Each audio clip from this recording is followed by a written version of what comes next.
अभी रह गए लास्ट के 8 दिन, हाँ 8 दिन। एंड बहुत ज़्यादा स्ट्रेस हो रहा है, बहुत ज़्यादा टेंशन हो रहा है, डर का माहौल है, आई नो। मेरे को भी अभी क्या लग रहा है ना, वो होता है ना आगे पार्ट पीछे से पार्ट, मेरा भी कुछ वैसा ही फीलिंग है। मेरे को लग रहा है कि मैं पीछे का हर चीज़ भूलते जा रही हूँ, आगे तो बढ़ रही हूँ लेकिन पीछे भूलते जा रही हूँ।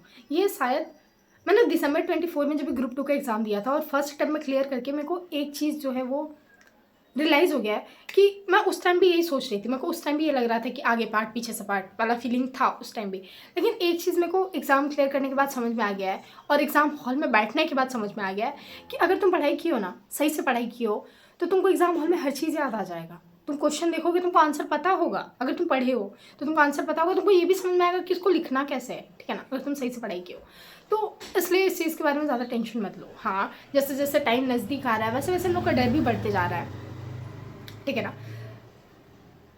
उसके लिए क्या कर सकते हो, मेडिटेशन। मैं जब भी एग्ज़ाम हॉल में बैठती थी ना, तो दिसंबर में जब मैं एग्ज़ाम हॉल में बैठ रही थी तो मैं क्या करती थी ना, मतलब ऑफकोर्स मैं टाइम से थोड़ा पहले पहुंचती थी एंड बैठ के सिंपली आंख बंद करो, breath in breathe out, breath in breathe out, बहुत लंबा लंबा सांस लो। अभी से स्टार्ट कर दो, ठीक है ना, उससे तुम्हारा थोड़ा स्ट्रेस कम होगा, ठीक है ना। ये मैं भी स्टार्ट करने वाली हूँ।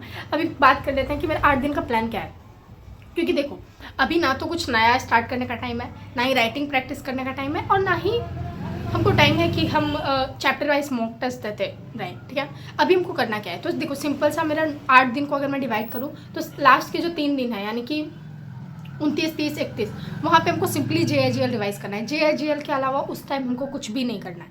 अभी बात कर लेते हैं बाकी के दिन। तो देखो, मैं अपना फाइनल प्रिपरेशन कल से स्टार्ट कर चुकी थी। कल मैं CFM कर रही थी और आज 94 है तो 24, 23, 24, 24 को मैं आज करूँगी CFM। 25, 26 को मैं करने वाली हूँ SBI। 27, 28 को मैं करने वाली हूँ कंपनी लॉ, ठीक है।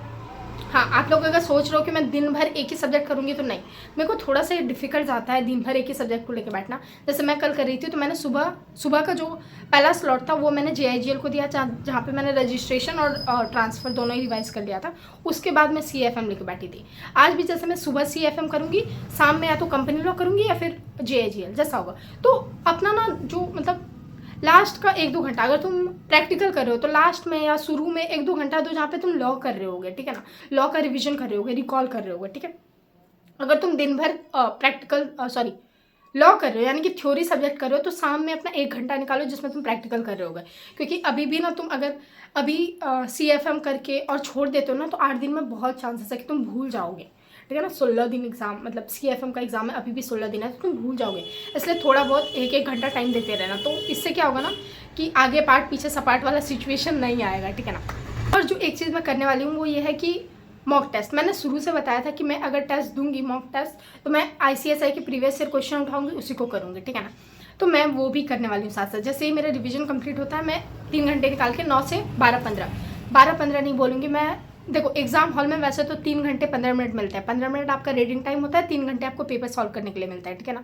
तो मैं सिंपली जब घर पे पेपर सॉल्व करूँगी तो मैं सिर्फ और सिर्फ 3 घंटे में पेपर सॉल्व करने की कोशिश करूँगी। आपको भी ये करना है, 3 घंटे 15 मिनट नहीं, 15 मिनट आप अलग से ही रख दो। 3 घंटे में आपको पेपर सॉल्व करने का कोशिश करना है। तो जैसे आज मेरा CFM का रिविजन कंप्लीट हो जाएगा, तो मैं कल सुबह 9 से 12 CFM का एग्जाम देने वाली हूँ, ठीक है ना। पूरा क्वेश्चन पेपर सॉल्व करने वाली हूँ ICSI का। अभी तक इंस्टीट्यूट 3 बार एग्जाम ले चुका है, एग्जाम ले चुका है, तो तुम्हारे पास 3-3 क्वेश्चन पेपर है, सॉल्व करो, ठीक है। मैं कल वो करने वाली हूँ एंड उसके बाद फिर मैं अपना SBL का रिवीजन स्टार्ट करूँगी। ऐसे ही आपको भी करना है, ठीक है ना। वैसे एंड एक चीज़ मैं जो और है जो मैं आप लोगों को बताना चाह रही हूँ, देखो अभी आपका ना एडमिट कार्ड आ गया है। अभी जो जिनका सेकंड अटैम्प्ट है उनको तो पता ही होगा क्या करना है, लेकिन जिनका फर्स्ट अटैम्प्ट है या जो भूल चुके हैं, मैं उनको बता दूँ कि सिर्फ एडमिट कार्ड लेके आपको एग्जाम हॉल में नहीं जाना होता है। आपको जाना होता है अपना admit card, ID card and एक ID प्रूफ लेके, आइदर वो आधार कार्ड हो, ड्राइविंग लाइसेंस हो, पैन कार्ड हो, जो भी हो वो आपको लेके जाना होता है। अपने साथ हॉल में पानी लेके जाना, अभी भी बहुत सारा पानी पियो, अपने तबीयत का ध्यान रखो, ठीक है ना। That's it. एंड देखो, अगर तुम पढ़ाई की हो तो तुमको हर चीज़ याद आएगा, ठीक है ना। मैं भी खुद को ये चीज़ समझा रही हूँ कि अगर तुम पढ़ाई की हो तो तुमको हर चीज़ हॉल में याद आएगा। टेंशन लेने से कुछ नहीं होता है। फालतू का टेंशन लोगे तो तुम जो याद की हो, जो तुम पढ़े हो ना, वो भी भूल जाओगे। इसलिए अभी फालतू का स्ट्रेस मत लेना, मेडिटेशन करो। मेरे को बहुत हेल्प किया था, मैं सच बता रही हूँ कि एग्ज़ाम हॉल में जाती थी ना जब भी मैं, तो सिंपली मैं 5-10 मिनट ऐसे आँख बंद करके ब्रेथ इन ब्रेथ आउट कर रही होती थी, पानी पी रही होती थी। ये मैं करती थी हमेशा एग्ज़ाम हॉल में जाके। पर अभी मेरे को लग रहा है कि अभी से स्टार्ट कर देना चाहिए सारा कुछ, तो अभी तुम लोग भी स्टार्ट कर दो। मैंने कल ही ऐसे स्टार्ट कर दिया। मैं जब भी हो जाता है मेरे को लगता है नहीं अभी नहीं होगा, नहीं समझ में आ रहा है, तो मैं सिंपली बैठती हूँ शांति से and just breathe in breathe out. मेरे से नहीं होता है कि मतलब 15-15 मिनट एक ही जगह पर बैठ के मेडिटेशन करो, मेरे से सच्ची नहीं होता है, सच्ची। मैंने बहुत बार ट्राई किया पर मेरे से नहीं होता है, मैं वैसे नहीं हूँ कि मैं एक जगह शांत बैठ सकूँ। तो इसलिए मैं क्या करती हूँ, जहाँ पे जैसे मैं लाइब्रेरी में बैठी होती हूँ तो सिंपली जस्ट बैठ जाती हूँ, breath in breathe out, breath in breathe out, ये मैं करती हूँ। तो तुम लोगों को भी करना है, अभी से स्टार्ट कर दो, ठीक है। एंड ऑल द बेस्ट खुद को भी और तुम लोगों को भी। अगर तुम पढ़ रहे हो तो तुमको याद आएगा, बहुत ज़्यादा स्ट्रेस मत लो, बहुत ज़्यादा टेंशन मत लो। ये जो स्ट्रेस, टेंशन और डिप्रेशन है ना, सब तुम्हारे दिमाग का किया धरा है, ये तुमको अपने रास्ते से भटकाना चाह रहा है, मत भटको, okay. That's it, bye bye और ऑल द बेस्ट। अच्छे से प्रिपेयर करो, ठीक है। मैं भी कर रही हूँ, तुम लोग भी करो, ठीक है। अच्छे से प्रिपेयर करो। अब हम लोग मिलेंगे एग्ज़ाम के बाद, ओके। Bye bye.